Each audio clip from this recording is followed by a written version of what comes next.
I should have known something was wrong the moment I stepped through the front door. The house was too full. Too loud. Too carefully arranged, like a wedding reception or a funeral, one of those events where people dressed nicely but came prepared to judge.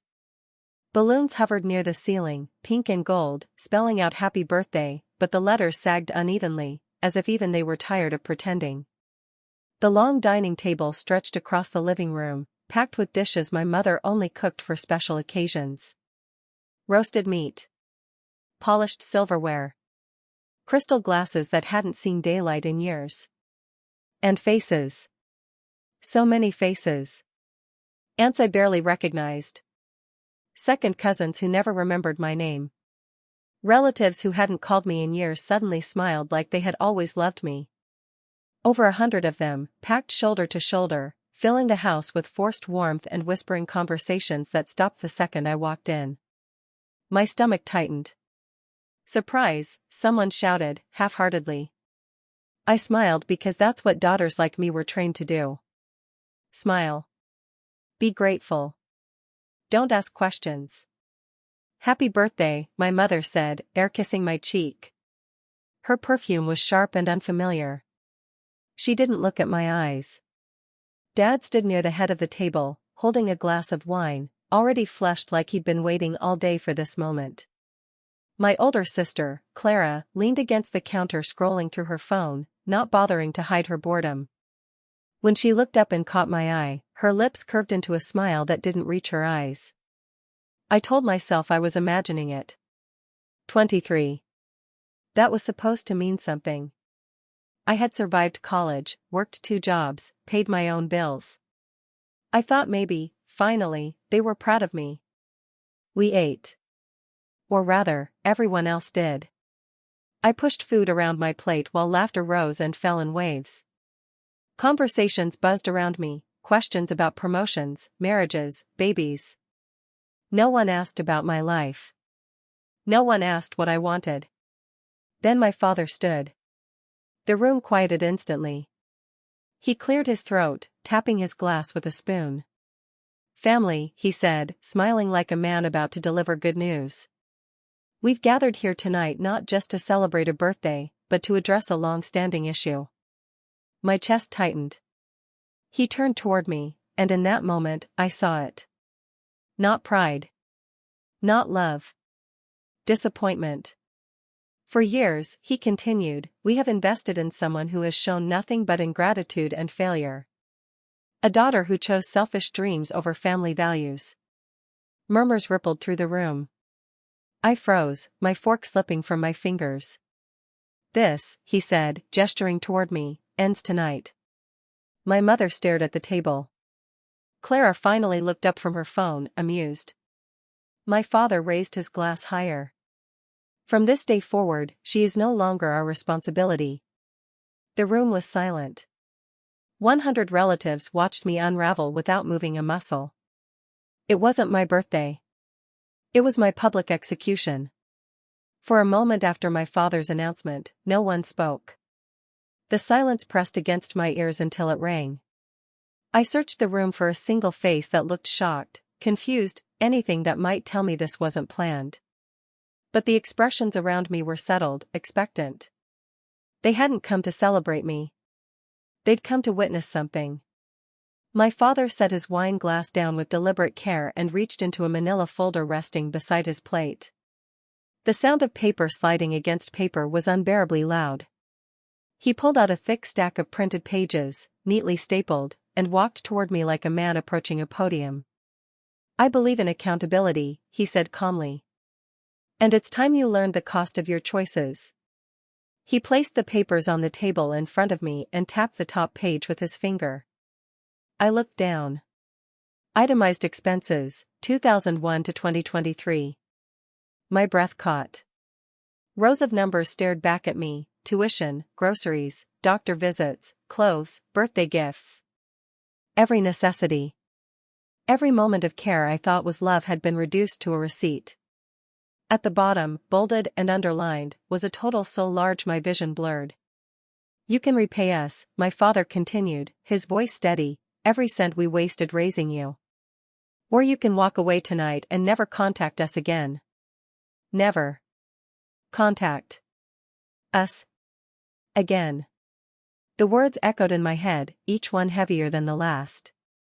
My hands shook as I turned the page, hoping, pathetically, that I'd find some sign this was a cruel joke. There was none. Just more numbers. More proof that my existence had been a debt. I looked up at my mother. Mom? Her lips parted slightly, then closed. She didn't meet my eyes. I think this is fair, she said softly, as if discussing the weather. Something inside me cracked.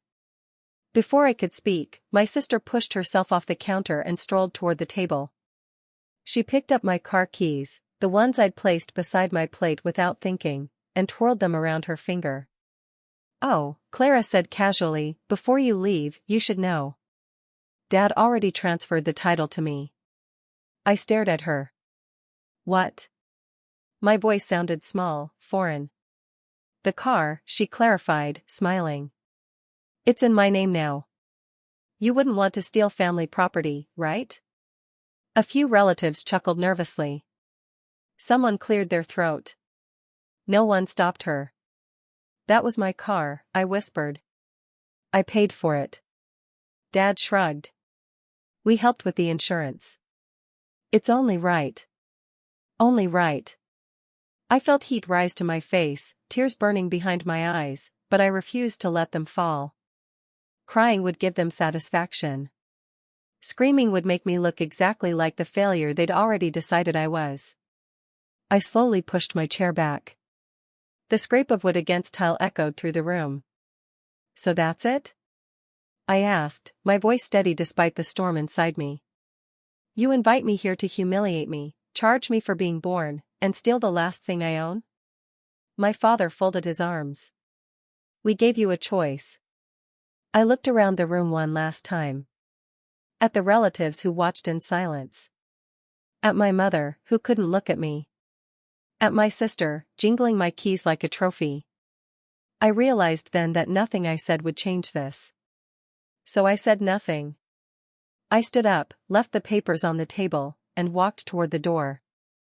Behind me, the party resumed, quietly, awkwardly, as if I had already ceased to exist. And just like that, I became an orphan with living parents. I didn't remember walking out of the house. I remembered the cold night air hitting my face, the sound of the door closing behind me, and the sudden, terrifying quiet. No footsteps followed. No one called my name. The house I'd grown up in swallowed the noise and went on without me, as if erasing me was the final course of the evening.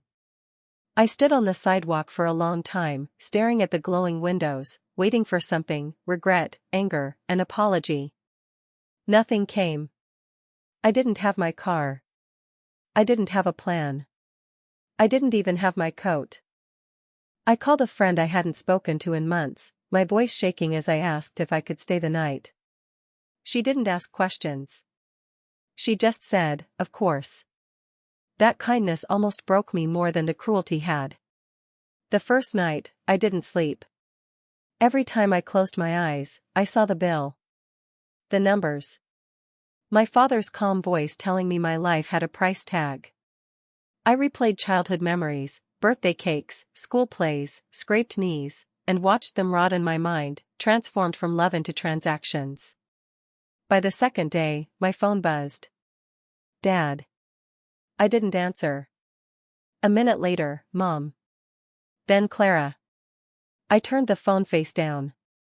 Silence wasn't weakness. It was oxygen. The calls kept coming. Voicemails stacked up, one after another. At first, they were furious. You embarrassed us.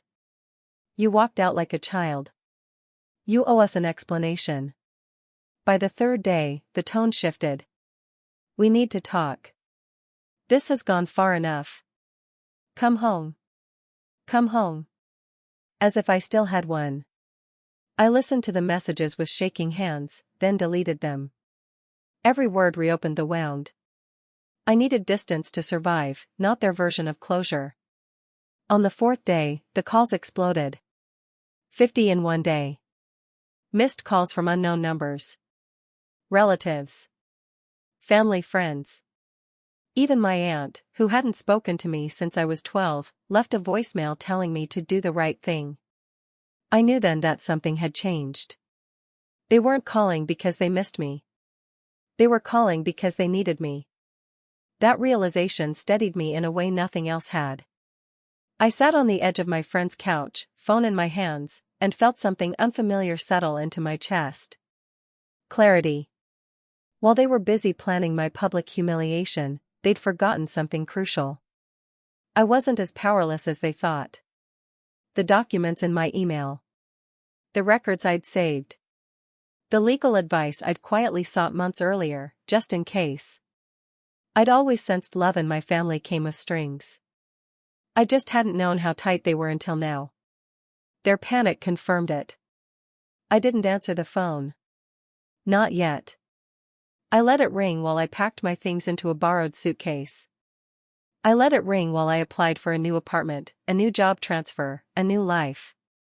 I let it ring while I practiced saying goodbye, not to them, but to the version of myself that kept hoping they would change. Silence wasn't revenge. It was survival. And I was finally breathing. On the 5th day, I answered the phone. Not because I was ready to forgive them.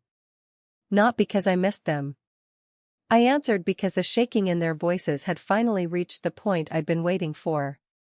My father spoke first, his authority frayed. "We need you to come in.